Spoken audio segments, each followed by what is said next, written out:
আসসালামু আলাইকুম, আশা করি সবাই ভালো আছেন। দেখুন আজকে প্রথম রমজানের দিন কি কি করা যায়। এই যেখানে ছোলা ভিজিয়ে নিয়েছি, ছোলার ডাবলি দুইটাই আছে, একসাথে বেশি করে ভিজিয়ে রেখেছি। এই যেখানে ডালও একসাথে বেশি করে ভিজিয়ে নিয়েছি, এগুলা বেটে ফ্রিজে রেখে দেব। আর এখানে সকাল সকালই এগুলা রেডি করে রাখছি যেন ইফতারের সময় ঝামেলা না হয়।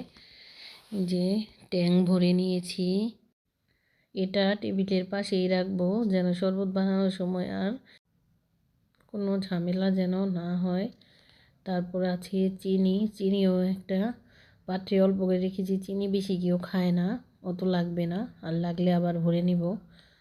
যেন অল্প অল্প করে সব কাছেই রাখবো যেন তাড়াতাড়ি করে বানানো যায়। তারপর আরেকটা আবার ভিতরে আছে এই যে সবগুলির ভুসিও এটার ভিতরে রেখেছি।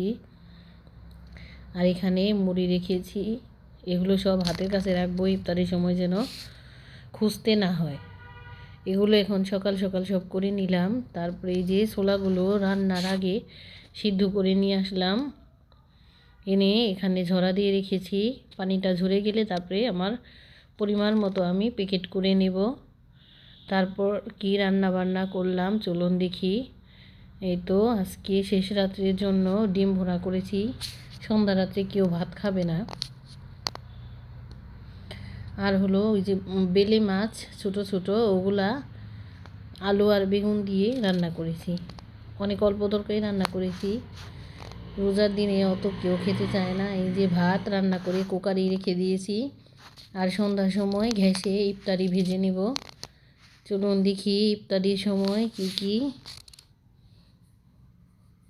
এখানে দেখা যাচ্ছে খেজুর আছে, তারপরে আছে ছোলা,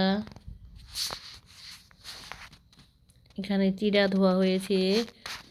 তারপরে এই যেগুলা ঘেঁষে বানিয়ে নিয়েছি সন্ধ্যার একটু আগেই, এগুলো বানিয়ে নিয়ে আসলাম। এই যেখানে আছে কমলা, এগুলো আমার মেজো কাকিরা দিয়ে গেছে। এখানে অনেকগুলো ইফতারি। এই যে আমার ছেলে এটা মাঠা বানিয়েছে দই দিয়ে, তারপরে খেজুর দিয়েছে, কলা দিয়েছে, চিনি দিয়েছে, ট্যাঙের শরবত দিচ্ছে, ট্যাং আর ইসুগুলি মিলানো শরবত, ওইটা আবার দিয়ে নিবে এখন। আর আমরা খাবো এমনি ট্যাং আর ইসুগুলির ভুসি দেওয়া শরবত। এই ছিল আজকের মতো, সবাই ভালো থাকবেন, সুস্থ থাকবেন, আল্লাহ হাফেজ।